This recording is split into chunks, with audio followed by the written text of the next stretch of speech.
उमा शंकराय नमः। आप सभी को हरितालिका तीज की बहुत बहुत शुभकामनाएं।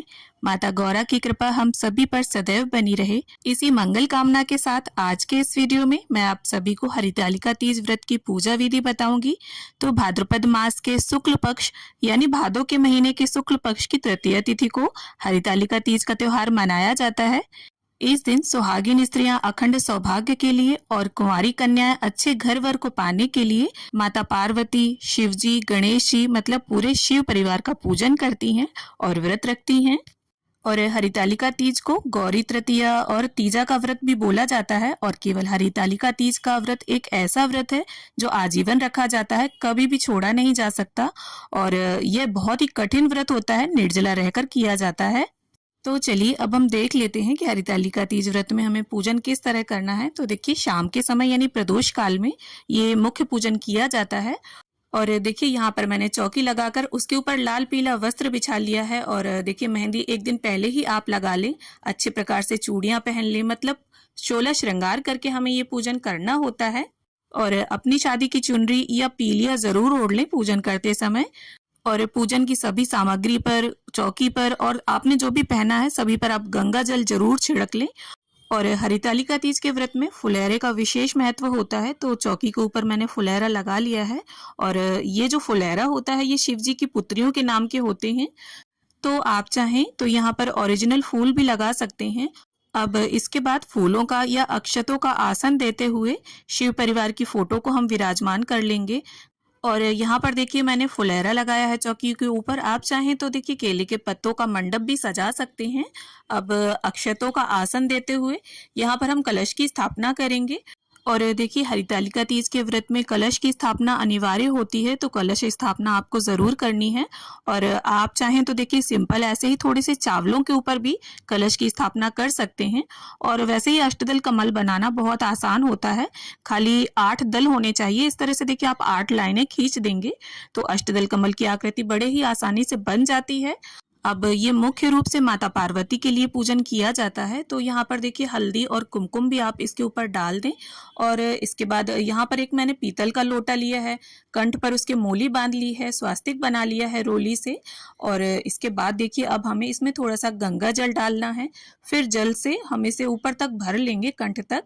और इसके बाद देखिए इसमें हमें एक हल्दी की गांठ और सुपारी, सिक्का, अक्षत, थोड़े से फूल, ये नॉर्मली जो कलश स्थापना में सामग्री डलती है वही सारी सामग्री हम इसमें डाल लेंगे।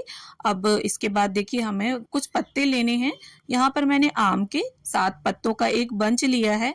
आप चाहें अगर आम के पत्ते ना मिले आपको तो आप अशोक के पत्ते भी यहाँ पर प्रयोग कर सकते हैं। अब ये जो पत्ते हैं इन्हें हम चंदन और रोली से टीक लेंगे, क्योंकि पूजा में कोई भी वस्तु खाली नहीं छोड़ी जाती। तो इस प्रकार से देखिए सभी पत्तों को हमने टीक लिया है और इसे इस प्रकार से हम कलश में सजा देंगे। और अब हमें लेना है एक पूर्ण पात्र यानी चावलों से भरा हुआ, यहाँ पर हमें एक कटोरी या प्लेट ले लेंगे और इसको कलश के ऊपर रख लेंगे। और अब हम देखिए यहाँ पर दीप कलश की स्थापना करने जा रहे हैं। तो एक हमें इसके बाद अब शुद्ध देसी घी का दीपक चाहिए होगा और इसे पूर्ण पात्र पर रखकर अब हम प्रज्वलित कर देंगे। तो कलश पर यहाँ दीपक रखकर मैंने दीप कलश की स्थापना की है। आप चाहें तो जटा वाला नारियल रखकर और श्री कलश की भी स्थापना कर सकते हैं। अब देखिए हरितालिका तीज के व्रत में बालू और काली मिट्टी को मिलाकर शिव परिवार का निर्माण करके उनका पूजन किया जाता है। तो यहाँ पर मैंने शिव जी, पार्वती जी और गणपति जी बनाए हैं। आप चाहें तो कार्तिकेय जी और नंदी जी भी बना सकते हैं। अब इसके बाद एक शुभ धातु का हम बर्तन ले लेंगे और देखिए थोड़ा सा ऊंचाई में आप विराजमान करें सभी को, क्योंकि देखिए हम अभिषेक करेंगे तो ये मिट्टी की मूर्तियां होती हैं तो इनका गलने का डर होता है। अब धूप यहाँ प्रज्वलित करके मैंने रख ली है। अब देखिए सीधे हाथ में थोड़े से पुष्प और अक्षत लेकर अब हम सभी का आवाहन करेंगे कि हे श्री गणेश, हे माता गौरी, हे भोले शंकर और कलश के सभी देवी देवता, हरितालिका तीज व्रत पूजन हेतु मैं आप सभी का आवाहन करती हूँ। कृपा करके यहाँ पर आकर विराजमान होकर हमारी पूजा स्वीकार कीजिए। और शुरुआत में देखिए अपने कुल और गोत्र का नाम भी आप जरूर बोल दीजिए अपने नाम के साथ साथ। अब देखिए हम शुद्ध जल में गंगा जल थोड़ा सा मिश्रित करके सभी का अभिषेक कर लेंगे। सबसे पहले गणपति जी का, फिर माता गौरी का, फिर शिव जी का, इस प्रकार से। तो माता पार्वती ने भगवान शिव जी को अपने पति रूप में पाने के लिए सबसे पहले इस व्रत पूजन को किया था और इस व्रत पूजन को उन्होंने वन में किया था। तो जो भी वन में उन्हें सामग्री मिली उसी से उन्होंने व्रत पूजन संपूर्ण किया था। जैसे रेत और काली मिट्टी से शिवलिंग बनाए और वन में मिलने वाले फल फूल पत्तों से उन्होंने शिव जी का पूजन किया था। तो इस प्रकार से पंचामृत स्नान के बाद हम शुद्धोदक स्नान भी वापस से करा लेंगे और फूल और गंगा जल की सहायता से सभी को देखिए यहाँ फोटो में छींटा दे देंगे हम। और अब इसके बाद वस्त्र की भावना से गणपति जी को यहाँ कलावा अर्पित कर दिया है मैंने, माता गौरा को यहाँ पर चुनरी अर्पित कर दी है और शिव जी को भी वस्त्र की भावना से यहाँ कलावा अर्पित कर दिया है मैंने। देखिए स्नान के बाद आप वस्त्र की भावना से कलावा ही अर्पित करें पहले, इसके बाद बाकी का पूजन बाद में करें। तो यहाँ पर देखिए गणपति जी को और माता गौरा को चंदन से तिलक कर दिया है मैंने और शिव जी को यहाँ पर चंदन से हम त्रिपुंड लगा देंगे। देखिए अगर आप चाहें, आपने बड़ी बड़ी मूर्तियां बनाई हैं तो आप सभी को वस्त्र भी समर्पित कर सकते हैं, लेकिन मेरी मूर्तियां छोटी हैं तो मैंने यहाँ पर कलावा अर्पित कर दिया है सभी को। अब इसके बाद गणपति जी को और माता गौरी को यहाँ पर सिंदूर लगा दिया है मैंने और सभी को देखिए अब हम अक्षत अर्पित कर देंगे। तो जब माता पार्वती शिव जी को पति रूप में पाने के लिए कठिन तप कर रही थी, उस समय उनकी सखियों ने उनका अपहरण कर लिया था। इस कारण इस व्रत को हरितालिका कहा गया है। हरत मतलब अपहरण करना, तालिका मतलब सखी। तो इस प्रकार से अब हम सभी को गुलाल और अबीर अर्पित कर देंगे। देखिए शिव जी को आप हल्दी, रोली, कुमकुम, सिंदूर ये वस्तुएं अर्पित ना करें क्योंकि शिव जी को ये वस्तुएं नहीं चढ़ाई जाती। तो अबीर आप देख सकते हैं इस तरह से होता है ग्लिटर जैसा और पूजा पाठ की दुकान पे ये आसानी से आपको मिल जाएगा। अब इसके बाद देखिए गणपति जी को यहाँ पर मैं दूब घास अर्पित कर दूंगी, लाल गुलाब अर्पित कर दूंगी और माता गौरा को भी यहाँ पर हम लाल पुष्प अर्पित कर देंगे और भगवान शिव शंकर को यहाँ सफेद फूल मैंने अर्पित कर दिए हैं। अब देखिए हमें बेलपत्र लेने हैं और बेलपत्र आप कोशिश करें छोटे छोटे कोमल कोमल हो और उनकी ये जो डंठल होती है टाइट, उसे हमें इस तरह से तोड़ लेना है और चंदन से टीकते हुए इस प्रकार से हम देखिए बेलपत्र को शिव जी पर अर्पित कर देंगे। और आप यहाँ पर देखिए एक बेलपत्र भी अर्पित कर सकते हैं या 2, 5, 7 जितनी आपकी इच्छा हो। और इसके बाद यहाँ पर देखिए धतूरे का फूल है, मेरे पास धतूरा है तो मैं वो अर्पित कर दूंगी और आंकड़े के पत्ते अर्पित कर दूंगी। मतलब शिव जी की जो भी प्रिय वस्तुएं हैं, आपको जो भी मिल जाती हैं आप उनसे पूजन कर लें। और यहाँ पर शमी पत्र मैंने अर्पित कर दिया है। और देखिए कोई वस्तु अगर ना मिले तो परेशान होने वाली बात नहीं है, आप बिना उसके भी पूजन कर सकते हैं। और साथ ही नंदी महाराज को हमने यहाँ पर दूब घास अर्पित कर दी है। अब इसके बाद फोटो में जो भी देवी देवता विद्यमान हैं, कलश देव को सभी को हम पुष्प अर्पित कर देंगे। अब इसके साथ ही सभी को हम सुगंध अर्पित कर देंगे। तो यहाँ पर स्प्रे वाला इत्र लिया है मैंने, आपका अगर रोल ऑन है तो कॉटन में लगाकर आप अर्पित कर सकते हैं सभी को। अब यहाँ पर देखिए माता पार्वती को हमें कुछ सुहाग की सामग्री भी जरूर भेंट करनी है और चाहे 5 ही सुहाग की सामग्री आप अर्पित करें, लेकिन करें जरूर। और अगर आपकी इच्छा है आप लेकर आए हैं 16 श्रृंगार की सामग्री तो उसे अर्पित करें माँ को। तो यहाँ पर बांस की डलिया में मैंने सुहाग का सामान रखा है। अब जो भी आपने श्रृंगार की सामग्री चढ़ाई है उसमें से 2-1 वस्तुएं आप माता को इस तरह से छुआ के वहीं समीप ही रख दें। और इसके बाद अब हम माता गौरी को हल्दी और मेहंदी अर्पित करेंगे। देखिए आज आप उन्हें हल्दी और मेहंदी जरूर लगा दें। तो देखिए शास्त्रों के अनुसार हरितालिका तीज का जो पूजन है उसमें रात्रि जागरण करके 4 पहर का पूजन किया जाता है और आधुनिक परिवेश में देखिए ऐसा सबके लिए संभव नहीं है। तो आप प्रदोष काल का ये जो मुख्य पूजन होता है उसे अवश्य कर लीजिए।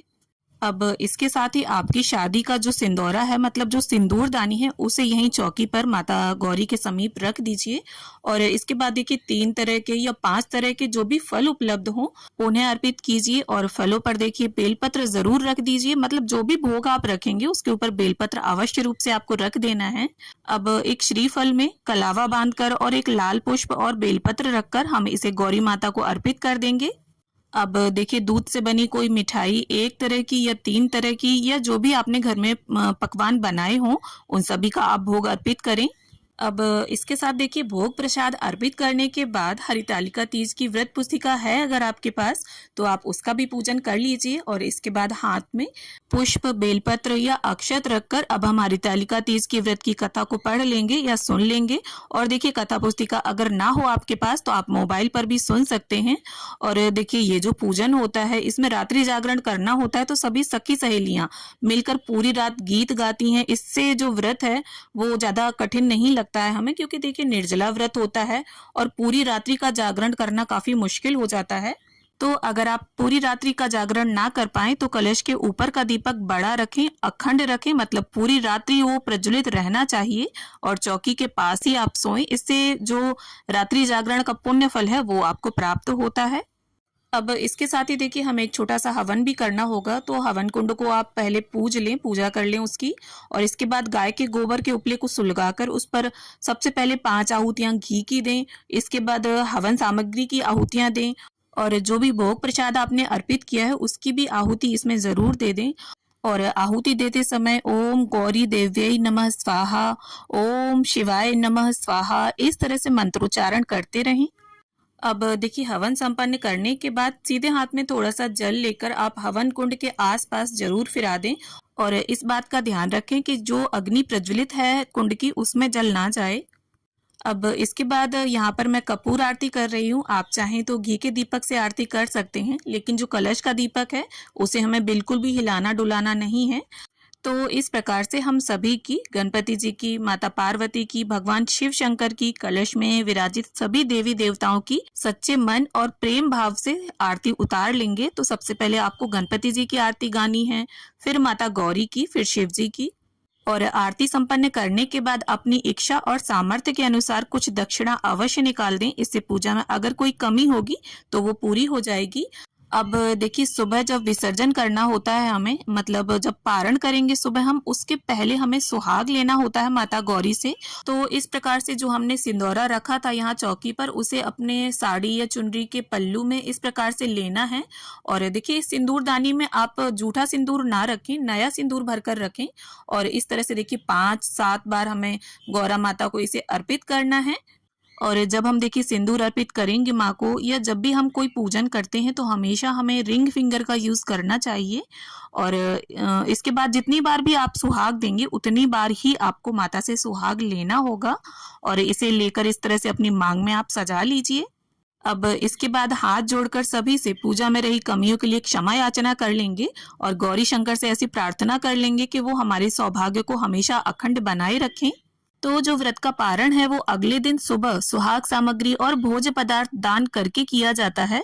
तो इस तरह से जो हरितालिका तीज का पूजन है वो संपन्न होता है। तो उम्मीद करती हूँ वीडियो आप सभी को पसंद आए। वीडियो अगर अच्छी लगे तो इसे लाइक करें, शेयर करें और इसी तरह की वीडियोस देखने के लिए, मुझसे जुड़े रहने के लिए चैनल को सब्सक्राइब कर लें।